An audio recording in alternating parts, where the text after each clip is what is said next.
Assalamualaikum warahmatullahi wabarakatuh. Alhamdulillah. Alhamdulillahilladzi anzalal qur'ana bil qalam wa yu'allimal insana ma lam ya'lam. Nahmaduhu wa nasta'inuhu wa nastaghfiruh wa na'udzu billahi min syururi anfusina may yahdihillahu fala mudhillalah wa may yudhlil fala hadiyalah. Asyhadu an la ilaha illallah wa asyhadu anna Muhammadan abduhu wa rasuluh la nabiyya ba'dah. Allahumma shalli ala sayyidina Muhammad wa ala alihi wa sahbihi ajma'in, amma ba'du. Faya ibadallah, usikum wa iyaya nafsi bitaqwallah faqad fazal muttaqun. Puji syukur kehadirat Allah Subhanahu wa taala yang mana hingga hari ini kita masih diberikan nikmat sehat, nikmat iman, nikmat Islam. Semoga kita semua yang ada di sini bisa terus mensyukur nikmat-nikmat Allah sehingga nantinya Allah akan tambahkan lagi nikmatnya kepada kita. Salawat serta salam mari kita tetap curahkan kepada baginda Rasulullah Sallallahu Alaihi Wasallam beserta para sahabatnya, para pengikutnya. Semoga kita semua termasuk ke dalam golongan yang beliau berikan syafaat di hari akhir kelak nanti. Amin amin ya rabbal alamin. Masyarul muslimin rahimakumullah. Qala Allah Ta'ala fil Qur'anil Karim, a'udzu billahi minasyaitonir rajim. Bismillahirrahmanirrahim. Ya ayyuhalladzina amanu ittaqullaha wa qulu qawlan sadida yuslih lakum a'malakum wa yaghfir lakum dzunubakum wa may yuti'illah wa rasulahu faqad faza fawzan 'azima. Shadaqallahul 'azim. Pada hari ini khatib ingin mengajak kita semua untuk mari bersama-sama kita meningkatkan ketakwaan kita kepada Allah Subhanahu wa taala. Ketakwaan yang bukan hanya diwujudkan hanya dengan sekedar ibadah ritual saja. Namun salah satu yang paling penting untuk mendekatkan diri kita kepada Sang Khalik, kepada Sang Rahim, yaitu dengan memperbanyak ilmu kita, dengan menambah wawasan kita, dan jangan lupa untuk mengamalkannya dalam kehidupan sehari-hari. Karena sesungguhnya agama kita, agama Islam itu dibangun di atas fondasi ilmu, sebagaimana wahyu yang pertama kali diturunkan kepada Rasulullah Sallallahu Alaihi Wasallam yang sama-sama kita tahu semua, yaitu a'udzubillahi minasyaitonirrajim. Bismillahirrahmanirrahim. Iqra bismi rabbikal ladzi khalaq. Bahkan ayat pertama yang turun, Nabi itu diperintahkan untuk membaca. Dan kita semua tahu bahwasanya jendela dunia, jendela ilmu adalah dengan membaca. Maka semakin banyak kita membaca, akan semakin banyak wawasan yang kita dapat. Maka akan semakin bijak kita dalam menentukan keputusan-keputusan. Dan bahwasanya Allah juga menurunkan dalam beberapa ayat Qur'annya, salah satunya yaitu a'udzubillahi minasyaitonirrajim. Bismillahirrahmanirrahim. Yarfa'illahu alladhina amanu minkum walladzina utul ilma darajat. Yang mana artinya Allah akan memuliakan dan menaikkan derajat orang-orang yang beriman di antara kalian dan juga orang-orang yang berilmu. Di sini, dari sini sudah jelas bahwasanya kemuliaan di sisi Allah. Allah sangat tidak memandang sebanyak apa harta yang kita punya, setinggi apa jabatan yang kita miliki, sebanyak apa orang-orang mengenal kita. Tetapi yang Allah pandang ialah seberapa kuat dan seberapa dekat diri kita kepadanya. Dan pastinya ilmu yang harus kita dalami adalah ilmu yang baik, sehingga memiliki manfaat dan maslahat untuk sesama. Namun apakah kita tahu apakah ada ilmu yang baik dan ilmu yang tidak baik?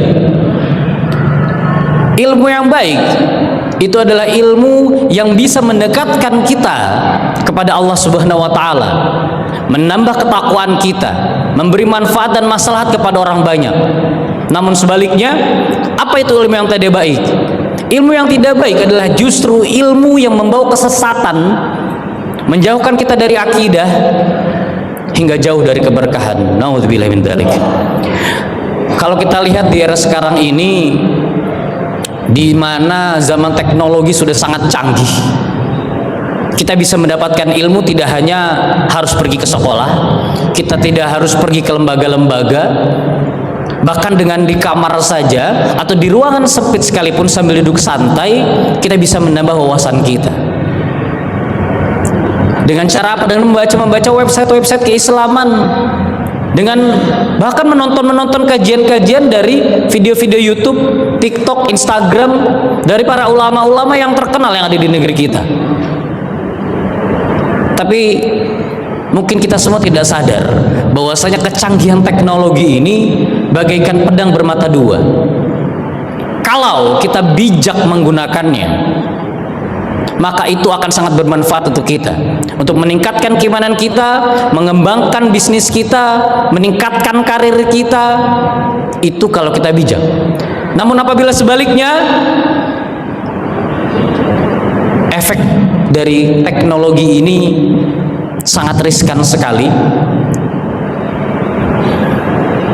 Maka untuk bapak-bapak di sini yang masih punya anak muda di rumahnya, janganlah lelah, jangan pernah capek untuk terus memantau kegiatan anak-anaknya, khususnya dalam bersosial media. Karena apa? Karena banyak sekali mudorot yang bisa masuk ke dalam pribadi anak-anak kita secara nggak langsung, yang mana itu akan menjerumuskan mereka ke dalam kesesatan, menjauhkan mereka dari agama, nauzubillah, sampai berpaling dari Tuhannya. Jamaah sekalian, dan ketahuilah bahwa ketakwaan sekali lagi tidak bisa dicapai kecuali dengan ilmu. Kalau diibaratkan, bagaimana kita bisa melaksanakan apa yang Allah perintahkan, sedangkan kita semua nggak tahu apa perintah Allah. Lalu bagaimana kita bisa menjauhi yang Allah larang, sedangkan kita semua nggak tahu apa yang Allah larang.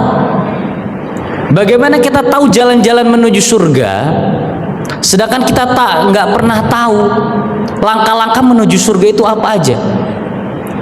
Dan bagaimana kita tahu jalan menuju neraka, bahwasanya Allah sudah memasang rambu-rambunya, sedangkan kita nggak tahu arti dari rambu-rambu tersebut. Maka dari itu, di siang hari yang berbahagia ini, khatib ingin mengajak diri khatib pribadi dan jamaah sekalian untuk sama-sama mentadaburi beberapa kisah dalam Al-Quran dan hadis, yang mana dari kisah-kisah tersebut kita akan mengetahui tentang pentingnya ilmu. Kisah yang pertama yaitu tentang ketiadaan ilmu dapat mendatangkan celaka bagi diri sendiri. Mungkin kisah ini sudah beberapa dari kita yang tahu. Kisah yang cukup masyhur dari zaman sahabat Nabi. Pada dahulu kala ada seorang sahabat Nabi yang mana ia sudah terkenal di daerahnya mungkin atau pada di zamannya. Ia ini adalah orang yang sangat keji, pembunuh berdarah dingin, bahwa bahkan dia sudah membunuh sekitar 99 nyawa. 99 nyawa sudah melayang di tangannya. Lalu ia mendatangi kerabatnya dan ia bertanya kepada kerabatnya, "Wahai temanku, sebagaimana kau tahu, aku adalah seorang pendosa, aku adalah seorang pembunuh, 99 nyawa sudah ada di tanganku, tapi aku ingin bertobat.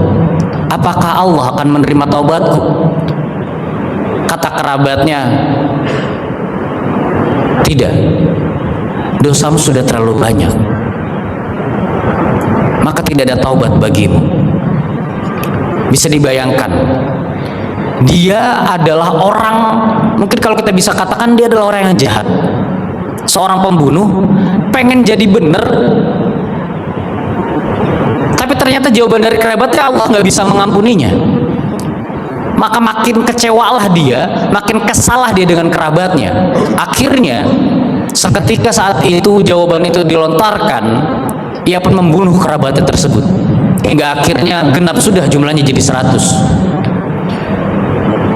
Tapi dia masih belum puas. Dia masih ingin taubat, tapi belum menemukan jawabannya. Hingga sampai suatu hari dia menemui seorang ulama di zamannya. Dia bertanya, wahai para alim, wahai alim, hamba adalah seorang pembunuh. Apakah Allah menerima taubat hamba jika hamba kembali kepadanya? Maka seorang alim tersebut menjawab, Allah Maha Pengampun. Allah menyukai hamba-hambanya yang bertaubat. Maka sebesar apapun dosamu, sebanyak apapun dosa yang kamu lakukan, maka Allah akan ampuni. Bagaimana caranya wahai alim? Maka sang alim tersebut menyarankan untuk dia meninggalkan negerinya ke negeri yang sangat jauh untuk berhijrah secara fisik dan juga jiwa. Hingga akhirnya sang pembunuh tersebut hijrah ke negeri yang sangat jauh dari negeri dia sendiri, dan lama dia di sana dengan niat yang tulus untuk hijrah, hingga akhirnya meninggal di tempat tersebut dengan keadaan husnul khotimah. Dari kisah tersebut kita bisa ambil, orang pertama yang didatangi sang pembunuh bukanlah sang ahli ilmu. Maka ketika ditanya, adakah minta taubat untuknya? Ia menjawab tidak.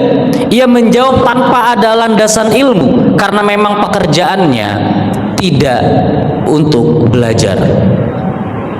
Maka karena jawaban itulah ia dibunuh. Lalu ada kisah kedua tentang ketiadaan ilmu. Tanpa ilmu itu dapat mendatangkan celaka bagi orang lain. Kalau tadi adalah yang tanpa ilmu mencelakakan diri sendiri, sekarang tanpa ilmu mencelakakan orang lain. Pada zaman Nabi ada seorang sahabat, setelah peperangan kepalanya mempunyai luka yang sangat parah. Luka terbuka ya, luka terbuka sangat parah. Dalam satu ketika sang sahabat tersebut dalam keadaan junub, yang mana junub tersebut perlu untuk mandi wajib. Lalu ia bertanya kepada sahabat yang lain, wahai sahabatku, hamba sedang dalam keadaan junub, apakah ada rukhsah untuk hamba untuk bertayamum? Maka sang sahabat tadi menjawab, tidak, junub tetap harus mandi wajib. Akhirnya orang yang terluka tadi mandi junublah ia, dan tanpa sengaja ternyata luka tersebut akhirnya jadi lebih parah, infeksi, hingga akhirnya ia meninggal dunia. Maka kisah tadi akhirnya sampailah ke telinga Rasulullah. Lalu bagaimana reaksi Rasul? Beliau marah dan mencela apa yang dilakukan orang yang tadi menjawab pertanyaan tersebut. Lalu beliau mengatakan, qatalahumullah alla sa'alu idh lam ya'lamu fa inna masyifaul ayyi as-su'al. Yang artinya mereka telah membunuhnya. Sungguh Allah murka pada mereka. Kenapa mereka tidak bertanya jika mereka belum tahu? Karena obat dari ketidaktahuan adalah bertanya. Maka banyak pepatah di Indonesia bahkan mengatakan, malu bertanya sesat di jalan. Ya, baik. Dari kisah pertama tadi kita belajar bahwa ketiadaan ilmu bisa mendatangkan malapetaka bagi diri sendiri. Sedangkan di kisah kedua kita belajar bahwa ketiadaan ilmu juga bisa mendatangkan mara bahaya bagi orang lain. Maka dari itu janganlah kita pernah bosan, janganlah kita pernah merasa tua untuk menuntut ilmu, untuk menambah wawasan. Karena bisa jadi dengan ilmu yang kita miliki, walaupun itu tidak banyak, walaupun mungkin kita rasa hanya sedikit, bisa jadi itu menjadi sumber keselamatan bagi orang lain dan sekitar kita. Hadirin yang berbahagia, namun perlu kita pahami, ilmu yang bermanfaat itu adalah ilmu yang diamalkan. Banyak orang memiliki ilmu, banyak orang pintar, banyak orang sudah berpendidikan tinggi, tapi ia tidak memanfaatkan apa yang ia miliki, apa yang Allah telah berikan kepadanya. Ulama mengatakan, al-ilmu bila amalin kasyajari bila thamarin. ilmu tanpa pengamalan itu seperti pohon yang gak ada buahnya. Pohon yang gak ada buahnya, ada manfaatnya? Ada. Ada memang pohon yang gak berbuah, ada manfaatnya, ada. Sebagai hiasan aja. Hiasan mata, gak lebih dari itu. Tapi bagaimana pohon dengan yang ada buahnya? Buah bukan hanya bisa dimakan dan manis rasanya, lebih dari itu, bahkan buah itu bisa menyenangkan orang lain, bisa menjadi obat dan lain sebagainya. Inilah kenapa ilmu yang diamalkan itu dianggap sebagai salah satu ibadah jariyah, yang mana pahala dari ibadah tersebut tidak putus sampai kita meninggal nanti.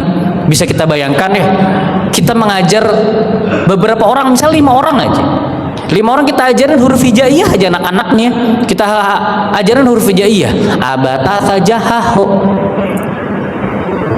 Darul 5 anak ini punya siswa lagi, siswanya punya siswa lagi, terus makin banyak pahala yang mengalir. Mungkin dalam istilah kita ini namanya passive income. Tanpa kita harus ngapa-ngapain, rekening tetap masuk. Inilah yang disebut dengan ibadah jariyah.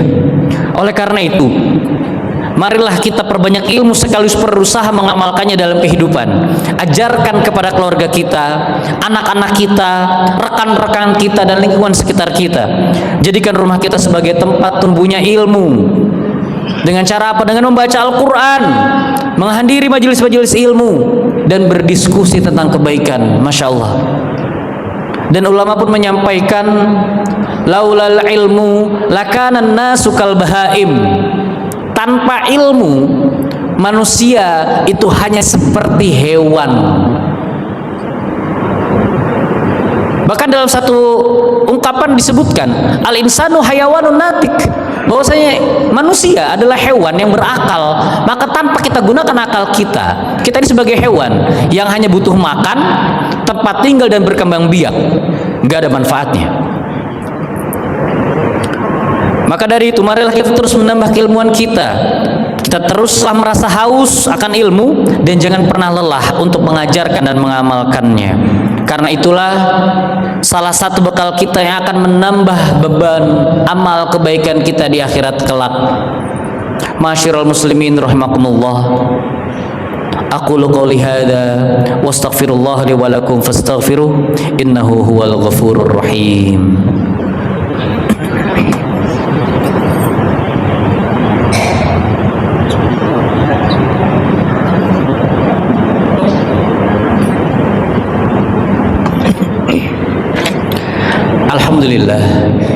Alhamdulillahilladzi arsala rasulahu bil huda wa dinil haqq liyuzhirahu 'alad dini kullihi walau karihal musyrikun. Asyhadu an la ilaha illallah wa asyhadu anna Muhammadar Rasulullah. Allahumma shalli ala sayyidina Muhammad wa ala alihi wa ashabi ajmain, amma ba'du. Faya ibadallah, usikum wa iyaya nafsi bitaqwallah, faqad fazal muttaqun. Wa qala ta'ala, ya ayyuhalladzina amanu ittaqullaha haqqa tuqatih wa la tamutunna illa wa antum muslimun. Shadaqallahul azim. Masyarakat muslimin rahimakumullah, jangan sampai kita sibuk mencari ilmu dunia tetapi lalai terhadap ilmu agama. Padahal ilmu agama adalah penuntun utama dalam kehidupan kita. Ajarkan anak-anak kita sejak usia dini, tanamkan bahwasanya ilmu adalah bekal hidup, bukan sekedar hanya untuk mencari pekerjaan, apalagi hanya untuk sebatas ujian. Ilmu yang kita miliki layaknya hendaknya untuk mendekatkan diri kita kepada Allah Subhanahu wa taala, untuk menggapai ridhonya dan mendapatkan keberkahan darinya. Dan jangan pernah lupa, sekali lagi khatib ingin mengingatkan untuk sama-sama mengamalkan ilmu yang kita miliki, karena sebaik-baiknya manusia adalah yang bermanfaat bagi orang lain. Semoga Allah menjadikan kita hamba-hamba yang selalu bertakwa, yang senantiasa haus akan ilmu, mencintai ilmu, dan mengamalkan ilmu yang kita miliki. Innallaha wa malaikatahu yusholluna 'alan nabi ya ayyuhalladzina amanu shallu 'alaihi wa sallimu taslima. اللهم أعز الإسلام والمسلمين وأذل الشرك والمشركين ودمر أعداء الدين واجعل اللهم هذا البلد آمنا مطمئنا رخاء وسائر بلاد المسلمين اللهم إنا نعوذ بك من عذاب النار ونعوذ بك من عذاب القبر ونعوذ بك من الفتن ما ظهر منها وما بطن ونعوذ بك من فتنة الدجال اللهم اغفر للمسلمين والمسلمات والمؤمنين والمؤمنات الأحياء منهم والأموات اللهم ارزقنا علما نافعا وقلبا خاشعا وعملا متقبلا ربنا آتنا في الدنيا حسنة وفي الآخرة حسنة وقنا عذاب النار عباد الله إن الله يأمر بالعدل والإحسان وإيتاء ذي القربى وينهى عن الفحشاء والمنكر والبغي يعظكم لعلكم تذكرون فاذكروا الله العظيم يذكركم واشكروه على نعمه يزدكم ولذكر الله أكبر أقم الصلاة